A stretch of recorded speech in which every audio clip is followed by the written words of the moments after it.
Coronavirus, avec une économie déjà mal en point, le Japon entre en récession, le pire encore à venir.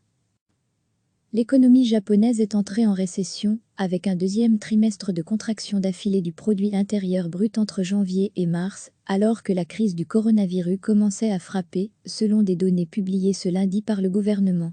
Le PIB a reculé de 0,9% au premier trimestre 2020, par rapport au quatrième trimestre 2019, où il s'était déjà contracté de 1,9%, contre moins 1,8% annoncé lors d'une précédente estimation début mars. Le consensus d'économistes sondés par l'agence Bloomberg s'attendait à un repli légèrement plus important au premier trimestre, moins 1,1%. C'est la première fois depuis 2015 que le Japon retourne en récession, définie par une contraction de la richesse nationale sur au moins 2 trimestres. Son économie était déjà mal en point depuis le quatrième trimestre 2019, en raison d'une hausse de 2 points de la TVA depuis le 1er octobre, qui a plombé la consommation des ménages, et du passage dévastateur d'un puissant typhon.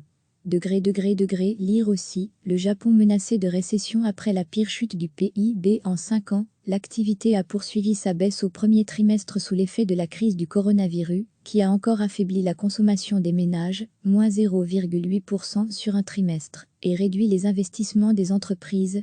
La croissance des investissements publics a aussi connu un coup d'arrêt au premier trimestre, moins 0,4%, tandis que le commerce extérieur était aussi en berne, avec une contraction de 6% des exportations, partiellement compensée par une baisse marquée des importations également, moins 4,9%.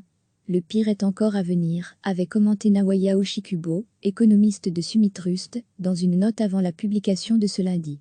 Il s'attend à un plongeon de 10,2% du PIB au deuxième trimestre, par rapport au premier.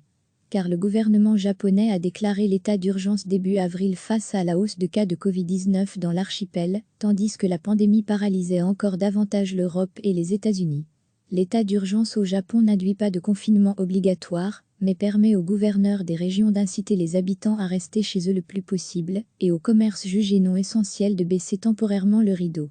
Retrouvé, tout notre dossier sur le coronavirus. Le dispositif a été levé ce jeudi, avec 2 semaines d'avance, dans 39 des 47 préfectures du pays, à la suite d'une forte baisse de nouveaux cas recensés de Covid-19. Mais il est maintenu pour le moment à Tokyo, et dans les autres régions les plus urbanisées et industrialisées du pays. L'économie japonaise est entrée en récession, avec un deuxième trimestre de contraction d'affilée du produit intérieur brut entre janvier et mars, alors que la crise du coronavirus commençait à frapper, selon des données publiées ce lundi par le gouvernement. Le PIB a reculé de 0,9% au premier trimestre 2020, par rapport au quatrième trimestre 2019, où il s'était déjà contracté de 1,9%, contre moins 1,8% annoncé lors d'une précédente estimation début mars. Le consensus d'économistes sondés par l'agence Bloomberg s'attendait à un repli légèrement plus important au premier trimestre, moins 1,1%.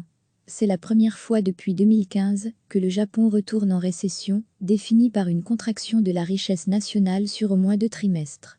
Son économie était déjà mal en point depuis le quatrième trimestre 2019, en raison d'une hausse de 2 points de la TVA depuis le 1er octobre, qui a plombé la consommation des ménages, et du passage dévastateur d'un puissant typhon. Lire aussi, le Japon menacé de récession après la pire chute du PIB en 5 ans, l'activité a poursuivi sa baisse au premier trimestre sous l'effet de la crise du coronavirus, qui a encore affaibli la consommation des ménages, moins 0,8% sur un trimestre, et réduit les investissements des entreprises. La croissance des investissements publics a aussi connu un coup d'arrêt au premier trimestre, moins 0,4%, tandis que le commerce extérieur était aussi en berne, avec une contraction de 6% des exportations, partiellement compensée par une baisse marquée des importations également, moins 4,9%. Le pire est encore à venir, avait commenté Naoya Oshikubo, économiste de Summit Trust, dans une note avant la publication de ce lundi. Il s'attend à un plongeon de 10,2% du PIB au deuxième trimestre, par rapport au premier. Car le gouvernement japonais a déclaré l'état d'urgence début avril face à la hausse de cas de Covid-19 dans l'archipel, tandis que la pandémie paralysait encore davantage l'Europe et les États-Unis. L'état d'urgence au Japon n'induit pas de confinement obligatoire, mais permet aux gouverneurs des régions d'inciter les habitants à rester chez eux le plus possible, et aux commerces jugés non essentiels de baisser temporairement le rideau. Retrouvé tout notre dossier sur le coronavirus. Le dispositif a été levé ce jeudi, avec 2 semaines d'avance, dans 39 des 47 préfectures du pays, à la suite d'une forte baisse de nouveaux cas recensés de Covid-19. Mais il est maintenu pour le moment à Tokyo et dans les autres régions les plus urbanisées et industrialisées du pays. Cliquez sur s'abonner pour recevoir les dernières nouvelles.